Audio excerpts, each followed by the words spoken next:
Begitu selimutnya dibuka dan ternyata kaum kafir Quraisy mendapati Ali di situ, marahlah mereka.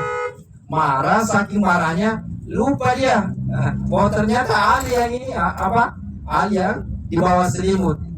Jadi disitulah juga kekuasaannya Allah Subhanahu wa Ta'ala. Pada saat hijrah itulah Rasulullah Shallallahu Alaihi Wasallam dan dibalas akhirnya Allah Subhanahu Wa Ta'ala mengizinkan mereka untuk bertemu di padang Arafah. Makanya di sana itu ada yang namanya Jabal Rahmah, gunung kasih sayang, sebagai simbol pertemuannya Nabi Adam dengan Siti Hawa. Kemudian yang kedua lagi ke Jabal Rahmah ini, ke padang Arafah ini. Jadi pas mimpi ketiga baru dia betul-betul yakin bahwasanya ini merupakan perintah dari Allah Subhanahu wa Ta'ala. Jadi luar biasanya ini ketaatannya Nabi Ibrahim kepada Allah Subhanahu wa Ta'ala, sehingga bahkan anak yang puluhan tahun ditunggu kelak Khalilullah atau kekasih Allah Subhanahu wa Ta'ala.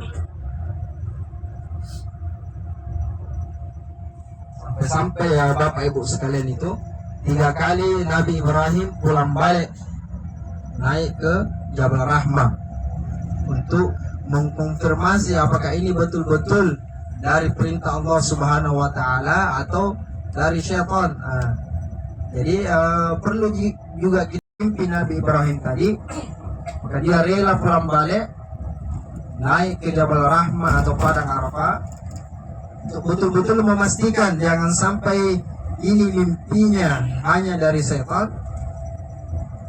Jadi dia rela pulang balik Bapak Ibu sekalian 3 kali dia pulang balik di padang Arafah. Dan ini ternyata jawaban dari Nabi Ismail yang masih kecil ketika itu, bahwasanya kalau ini katanya perintah dari Allah Subhanahu wa Ta'ala, maka laksanakan saja. Jadi begitu taatnya ini keluarganya Nabi Ibrahim, bahkan anaknya yang masih kecil saja itu. Jadi kita tidak usah banyak protes, banyak tanya, pokoknya kita laksanakan saja dengan ikhlas. Insya Allah kita akan mendapatkan pahala terbaik di sisi Allah Subhanahu wa Ta'ala.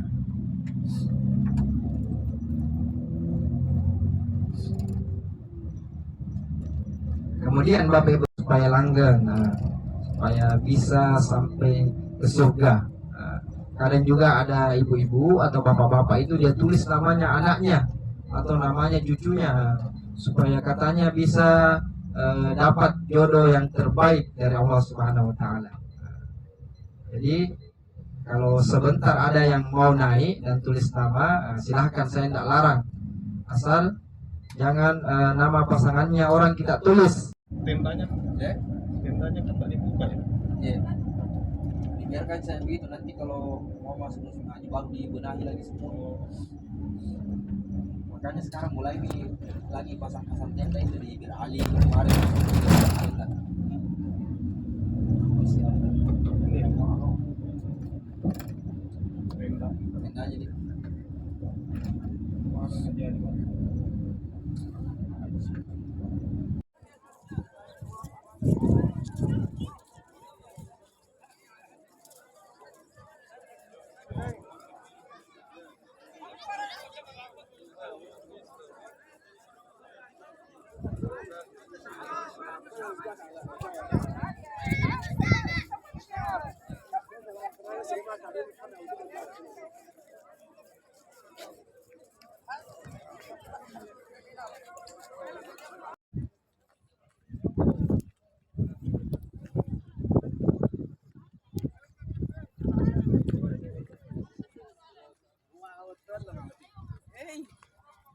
Eh, Sami. oh, belum kiri.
Jadi kalau kita di sini kami saking padatnya, makanya kita kejar ini supaya bisa melaksanakan umroh ba'da zuhur insya Allah. Karena kalau ba'da zuhur masih banyak jamaah yang istirahat, daripada kita kita lama umroh tidak dapat padat-padatnya. Jadi kita usahakan bergerak cepat.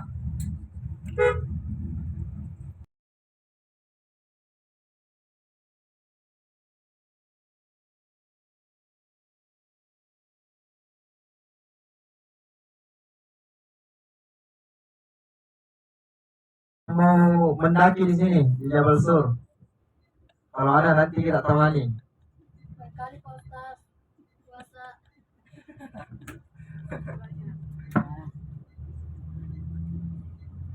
Ya, jadi biasanya itu kalau ada yang mau naik, kita naiknya subuh-subuh, biar bisa kita dapat sholat subuh di atas. Cuma karena kita puasa, jangan sampai pas turun kita sudah buka juga, jadi lain kali saja ya. Oh, ada tangannya tuh Pak Ustaz. Iya, jadi di sini itu kalau ada gunungnya kebanyakan dia bikinkan kayak tangga-tangga. Ya kan kebanyakan di sini gunungnya kayak keras, kayak batu dia, beda seperti kita di Indonesia. Yang kalau di sini itu ada dibikinkan memang tangga-tangga. Jadi kalau kita mau naik itu kurang lebih hampir 3 jam. Nah, kita mau mendaki di sini di Jabal Sur.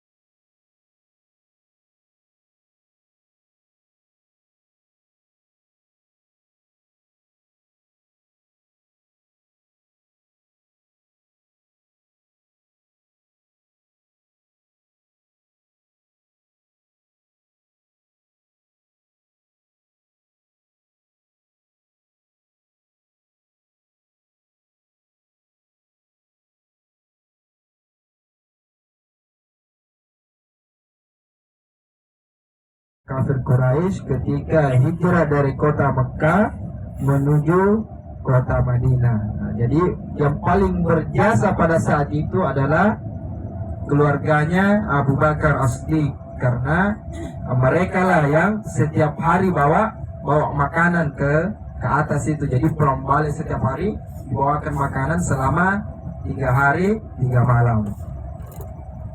Jadi luar biasa perjuangannya Rasulullah SAW dalam menyebarkan agama Islam.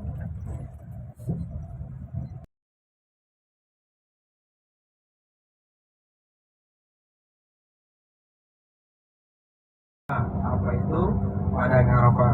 Tapi tidak apa-apa ya, kita jelaskan lagi, kita ingatkan lagi apa itu padang Arafah.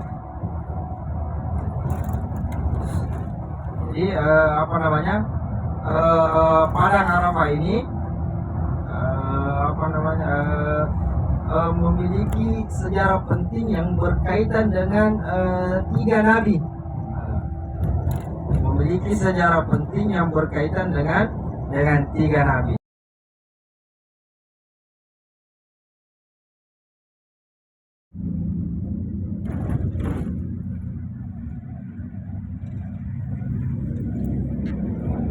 Bapak Ibu yang dirahmati Allah Subhanahu wa taala. Jadi kita yang apa namanya? Jadi haji itu